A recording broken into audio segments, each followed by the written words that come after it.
पुत्रदा एकादशी उपाय. पुत्रदा एकादशीच्या दिवशी पुत्र प्राप्तीसाठी उपाय. नंबर 1. ज्या स्त्रीला संतान होत नसेल, खूप प्रयत्न केले असेल, तर पुत्रदा एकादशी वर्षातून 2दा येते. पुत्रदा एकादशी ही संतान वृद्धीसाठी असते. भगवान शंकराच्या मंदिरात जाऊन पूजन करून एका वाटीमध्ये तूप आणि एका वाटीमध्ये खीर भगवान शंकरापुढे ठेवले जाते आणि भगवान शंकराच्या मंदिराच्या चौकटीवर दिवा लावला जातो आणि भगवान शंकराला अर्पण केलेले एक बेलपत्र सोबत घ्यावे आणि एक बेलपत्र उचलून भगवान शंकराच्या मंदिरासमोर दरवाजापाशी बसून चावून खावे आणि जे एक बेलपत्र घेऊन आले आहेत ती आपल्या पतीला खायला द्यावे. पुत्रदा एकादशीच्या दिवशी हे केल्याने संतान प्राप्ती होते, पुत्र प्राप्ती होते. नंबर 2. पुत्रदा एकादशीच्या दिवशी पिंपळाच्या झाडाखाली दिवा लावा आणि विष्णू सहस्रनामाचा विधीपूर्वक पाठ करा आणि तुमच्या मुलांच्या प्रगतीसाठी प्रार्थना करा. असे म्हणतात की हा उपाय केल्याने मुलांच्या करिअरमध्ये कोणताही अडथळा येत नाही. नंबर 3. जर मुलाला कोणताही आजार असेल तर पुत्रदा एकादशीच्या दिवशी आई किंवा वडिलांनी भगवान विष्णूला तांदूळ किंवा गहू अर्पण करावा. त्यानंतर ते गरीब लोकांना दान करा. नंबर 4. जर तुम्हाला मूल होण्याची इच्छा असेल तर एकादशीच्या दिवशी पिवळ्या ताज्या फुलांचा हार बनवून भगवान विष्णूला अर्पण करा. तसेच देवाला चंदनाचा तिलक लावावा. नंबर 5. तुम्हाला तुमच्या आयुष्यात यश आणि नातेसंबंधामध्ये सुसंवाद राखायचा असेल तर एकादशीच्या दिवशी तुम्ही 5 मुखी रुद्राक्षाची पूजा करून ते गळ्यात धारण करावे. नंबर 6. जर तुम्हाला तुमच्या मुलांचे करिअर चांगले करायचे असेल तर एकादशीच्या दिवशी तुमच्या मुलांच्या कपाळावर कुंकू लावा. तसेच गरजूंना पिवळे कपडे भेट द्या. नंबर 7. जर तुम्हाला तुमच्या मुलाची आर्थिक बाजू मजबूत करायची असेल तर एकादशीच्या दिवशी 5 पांढऱ्या कवड्या घ्या आणि त्याची पूजा करा. पूजेनंतर त्यांना लाल कपड्यात बांधा आणि सुरक्षित ठेवण्यासाठी तुमच्या मुलाला द्या. नंबर 8. जर तुम्हाला तुमच्या सर्व कामात मुलांकडून पूर्ण सहकार्य मिळवायचे असेल तर एकादशीच्या दिवशी स्नान वगैरे करून भगवान श्री विष्णूला नमस्कार करून चटईवर बसावे. त्यानंतर भगवान विष्णूच्या मंत्राचा 108 वेळा जप करा. मंत्र खालीलप्रमाणे आहेत. ओम नमो भगवते नारायणाय. नंबर 9.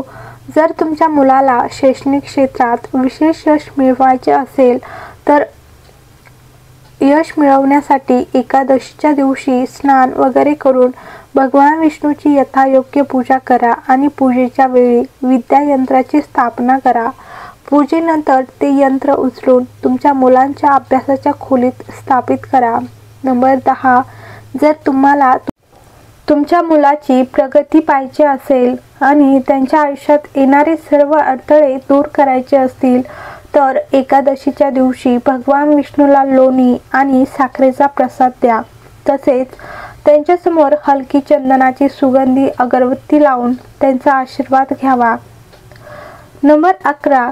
जर तुम्हाला तुमच्या मुलाचे वैवाहिक जीवन आनंदाने भरायचे असेल तर एकादशीच्या दिवशी 5 गोमती चक्रे घेऊन त्यांची मंदिरात स्थापना करा आणि धूप, दिवे, फुले इत्यादींनी त्यांची पूजा करा. तसेच तुमच्या मुलांसाठी देवाला प्रार्थना करा. यानंतर ते गोमती चक्र उचलून लाल रंगाच्या बंडलमध्ये बांधून घ्या आणि ते तुमच्या मुलाला ठेवण्यासाठी द्या. नंबर 12.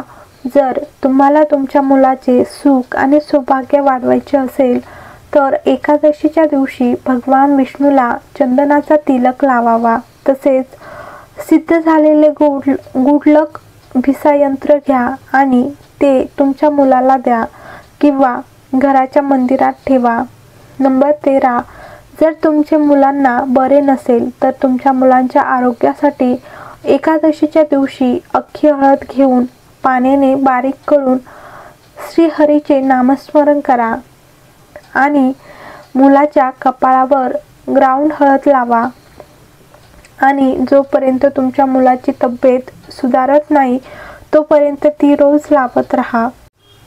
नंबर 14, जर तुम्हाला तुमच्या जीवनात खूप प्रगती करायची असेल तर एकादशीच्या दिवशी नारळ घेऊन त्यावर लाल मौली किंवा कलावा बांधून वाहत्या पाण्यात श्रीहरीचे ध्यान करत तरंगवावे.